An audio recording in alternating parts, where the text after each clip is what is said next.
Good. Hey, good morning, everyone. I'm Randy Clark, General Manager of Metro. I'm joined today with Mayor Bowser, members of her team, and members of the Metro team. We're here to celebrate the launch of Better Bus, a 50-year change in the Metro bus system here, not just in the district, but the entire region. This is the first time in decades that we're making comprehensive changes to the bus. We move over 400,000 people a day, and we know this bus system is a lifeline for so many people in our region to get to work, get to school, get to health care, and get to all the great things this region has, and we look forward to making it better. The Better Bus system has been in the works for years. We appreciate all of our partners, including on the district side. DDOT especially has just been an unbelievable partner to make sure we can move this thing forward. We've had over 45,000 public comments over years of interaction with our great community, trying to make sure that we're providing the services that people really not only need but want to live a better life here in the district and in the region. This is about providing people more reliable, more frequent, better bus service, and not just during rush hour, but for people all days of the week, all hours of the day. I want to personally just thank the mayor for her unwavering leadership and support of transit, and specifically Metro. We're doing so many things well. Metro is leading the United States in ridership growth. We now carry more people on our bus system than we did before the pandemic. We're the only large transit agency in the United States that could say that. This year, this week, we got announced as the top transit agency in the country, and we're receiving a big award in September. Crime is at a 7-year low on the system. We have the highest customer satisfaction we've ever had in the last year. So many things are going well, and I just want to really thank all of our partners, the WMATA staff that is here and all over this region, doing great work for our community every day.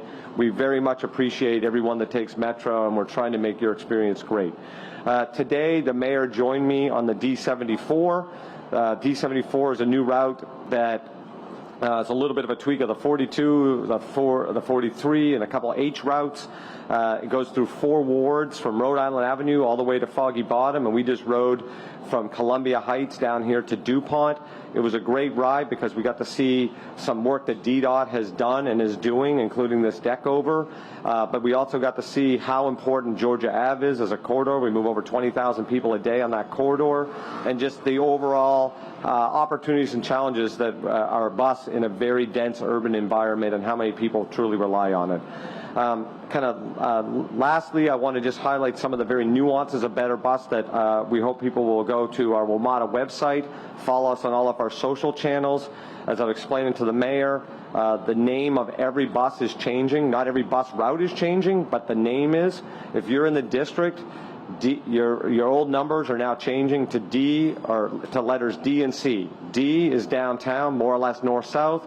C is crosstown. That's not exactly perfect as the shape of the district, but generally speaking, please go to WMATA Better Bus and track. You can do your trip planning now. This does launch Sunday, so we want everyone to be aware and mindful. We will have an enormous amount of staff out all weekend and all next week, and then we'll do another big round before school starts in the district in August. So we're really educating our community and working with our community to provide this service. Again, thank you for being here and letting us showcase this incredible big launch here by Metro. We've worked very hard, and we're very proud of the work that we're doing. We do know there could be some challenges, as we do something new, and please, we're just asking for people to have a little patience. Let us know if there are issues, and we're going to work to correct those. So with that, let me introduce, Mayor Bowser. Everyone knows very well, but again, I want to thank Mayor for all your support, collaboration, partnership. For me personally, I've been here we've done a lot of these together, and just thank you for all you do for transit and Metro in the district. So thank you, Mayor Bowser. Thank you. Well, good morning, everybody. I am delighted to be here to help Metro celebrate this transformation that has been at least 3 years in the making, a total transformation and redesign of the network. Things change in 3 years, new buildings, different roads, new residences, new activities, and so it is important that the transit agency look at how people are using our city, using our infrastructure, and make the best decisions for how the buses should move. And so we are delighted that this redesign also gives us more service, more frequency, more reliability for the same investment. So give Metro a big round of applause for that. I got to ride on a beautiful, quiet bus with a fantastic driver. I got to see a lot of people driving alone in their cars, and they get all, frustrated because they're in traffic or they're by themselves or and we could have the community of the bus. And so there is a reason why so many people in DC don't own cars at all. There's a reason why so many people don't only use the bus for commuting back and forth to work, but they use it to go to special events. They use it to do the daily events of their lives. And the reason they can do that is because we have a reliable system, a clean system, a safe system, and an affordable system that gets you where you need to go. So Metro has been the economic engine of our region because we can move people safely. So this redesign is amazing. I asked the general manager, what are the benefits for DC residents, and that they can go more places, more quickly, and reliably. So I echo what Randy has said. Go to the websites, learn the new numbers. That's going to be hard for a lot of us oldie but goodies to remember, but I know we all can do it, and we'll see you out there in the district. Thanks, everybody. Happy to take any questions. Yes. You mentioned on the bus ride over here, you said by the redesign and reconfiguring, you've actually essentially added another rail line. How did you come up with that figure that this is the equivalent of adding another rail line? Yeah, let me give clarity. What I meant is for us as an agency is the importance of this would be a kind of equivalent to building like a new rail line. I don't mean in the capacity, I'm not suggesting that. I'm talking the amount of work, the amount of sophistication, the amount of just collaboration, in a lot of ways even more so because it's not one project of heavy construction. It's working with all of our partners. Someone like Sharon at DDOT, we have an enormous amount of one parking space there removed, light timing there, this, that, and the other. And we have that all over the region. We had to retrain every operator at Metro. We had to re-sign every sign across the whole region. It has been an enormous amount, and we decided to do this once instead of piecemeal. One, it's more efficient, and two, it's easier to work with our community to drive better service and better community engagement. Yeah. Muriel with DC News Now. I know mentioned a lot of people have been taking the bus for a long time, and change isn't always easy. So for people that might be frustrated, flustered going into this, can you just really lean into the importance of why this change was needed, this redesign? Yeah, no, thank you for that. So I think the mayor hit the nail on the head there, which is things do change, right? So over the course of decades, there'll be a hospital, and that hospital is no longer there. We have a new hospital. We have schools that have changed. If you look 20 years ago, what NOMA was today, NOMA didn't exist like that 20 years ago, right? And we have different changes all throughout the region. And Metro, like a lot of transit agencies, never took the opportunity to do constant adjustments. Now we had to reset the entire table, right? Really say, where are people living and where are people trying to go? That's what this has done, and reset the entire bus network. The goal here is to never do a redesign like this ever again. So now we have a new base that we can do incremental changes every couple of years based on new things versus this wait forever and do a big one. So again, the number two things we hear from bus customers universally are we want more frequency, more reliability. And this will provide more frequency and better reliability. And it now allows us to say, if we come up with a couple million more next year, the year after that, where we know exactly that has to go to help more people. Hi, Stephanie Ramirez of Fox 5. Can you address some concerns raised with the H2 and the H4 no longer going up to Washington Hospital Center or the VA? The concerns are dealing with riders who are older, who are using walkers, and veterans, a lot of them older and using prosthetics as well, and what you think that's going to be like for them not having that same access in these 90-degree temperatures we're seeing this summer especially. Sure, yeah, listen, we've said from the start, there is a lot of trade-offs in public service, right? And we are very empathetic with anyone that has a change that might not work for them. I think the last thing I saw was about 95% of people that use the bus today are going to have better service. And so these are challenging decisions that are made.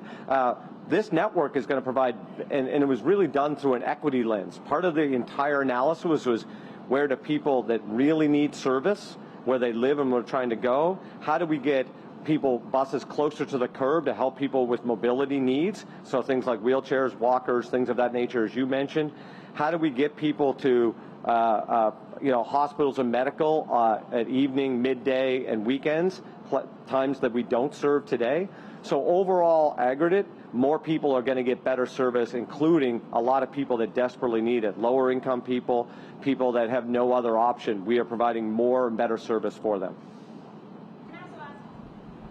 So you guys talked about how this was 3 years in the making to revamp the system. We know recently, though, the city significantly increased the money it's putting toward the system. Are you going to need that increased money moving forward, and is that a reality with everything that's going on? Well, yeah. Listen, so I'd say on the money last year, and I really want to thank the mayor and the council, incredible partnership. A lot of that had to do with the reset from the COVID days, and we had federal funding that was so fortunate that kept not just Metro, but many cities and county governments during a very difficult time in our country. And we really appreciate the district, Virginia and Maryland, kind of resetting the operating budget. Now, Metro's job is to live within its means on the operating budget, and we all agree what we're trying to deliver. So as the mayor mentioned, this bus network redesign, almost every agency that's ever done one has added costs. We were actually able to reduce costs by almost $7 million to put into more service. So it's the only one I'm actually aware of in the country that did a network redesign where we're getting more service for actual less dollars. We know that when we get money from D.C., Virginia, Maryland, we need to be very important fiduciaries of that money. We had a board meeting yesterday. We're currently forecasted to be a little over $110 million under budget for the year. We're working every day for cost efficiencies. Those dollars can go back into our capital program so we can make sure we can continue to buy buses to modernize our rail stations, our elevators, our escalators, and provide the service the region needs.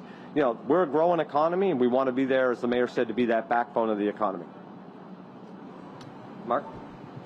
Can you talk a little bit about and explain how in the suburbs some of the ride-on buses are going to adjust and how that kind of factors into the changes that Metro Bus is making this week, and how I guess you're planning for that all to work hand in glove?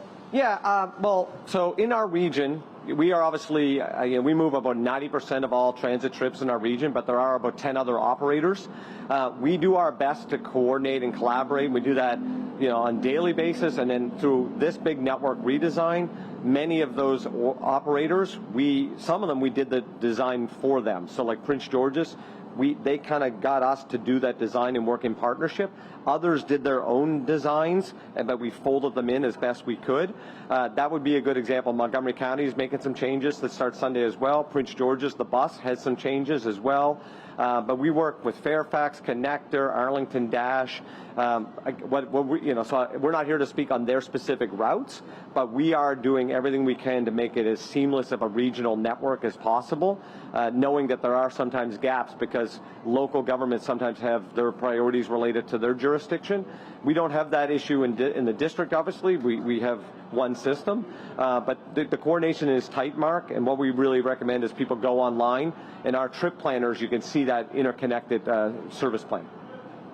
I could ask Mayor Bowser, you have been working for a while now, kind of transforming downtown and adjusting to the new economy, the new reality that the district and other jurisdictions are facing. I'm wondering how this redesign of Metro kind of took that into consideration, like kind of from your vantage point of, possibly less federal workers, less office space, more residential conversion stuff downtown than we had before.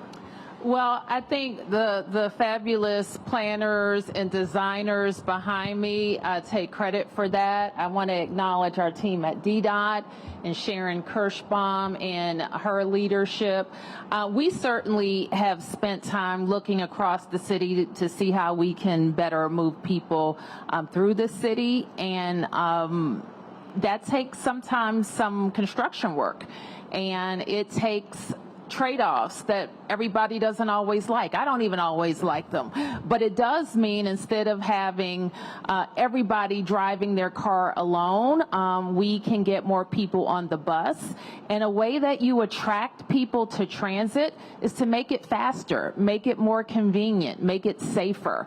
And that's what we find with this project. Now, there's certainly, Randy reminded me, one big project I still have my eye on for the downtown, and that's the transformation of K Street.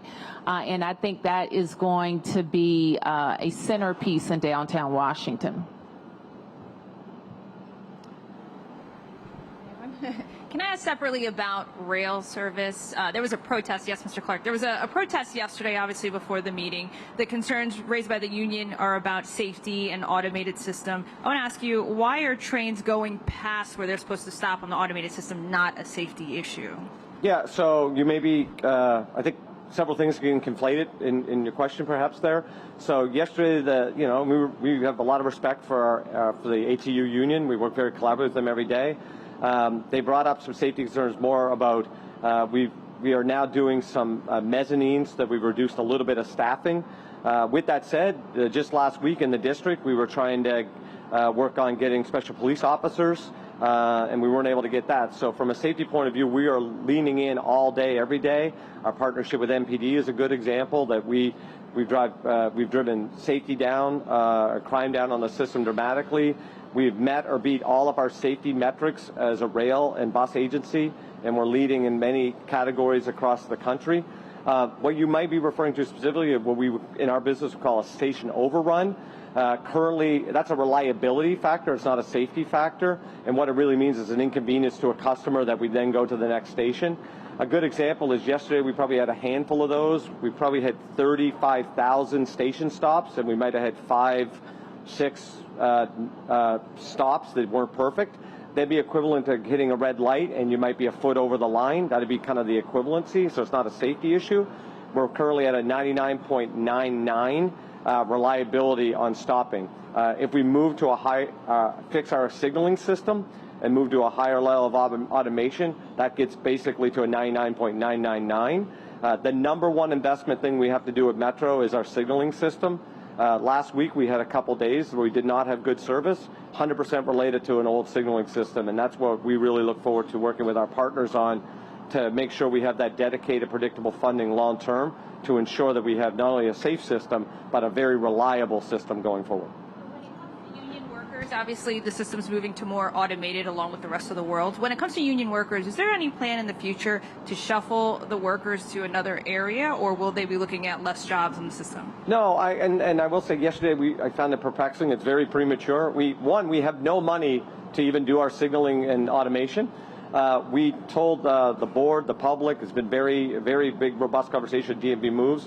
In December, the staff is going to deliver some type of business plan, for lack of a better term, a segment phasing plan that we can actually work across. We're talking 10 to 20 years of signaling upgrades. This is normal across any rail system in the world. We are definitely the furthest behind in the United States and way behind in the world on advancing our signaling system. We have this big conversation about air traffic control that everyone's having in the country around 1960s, 1970s technology. That's what we have. That doesn't mean it's not safe. We have a very safe system, but we have obsolescence, and we are going to not be able to get those parts, and those parts eventually are going to be really challenging to maintain long term. So we need to modernize our signaling system, and during that process, over the next decade or so, we'll have to work with our partners to determine the appropriate staffing level as we modernize the system. But any suggestion that we are automating and taking operators off trains today is completely false. We have a massive amount of respect for our frontline staff. I take the system, as people know, every single day. I rely on them to do a great job, and I'm really proud of the great job that they're doing. Thank you, everybody. Thank you.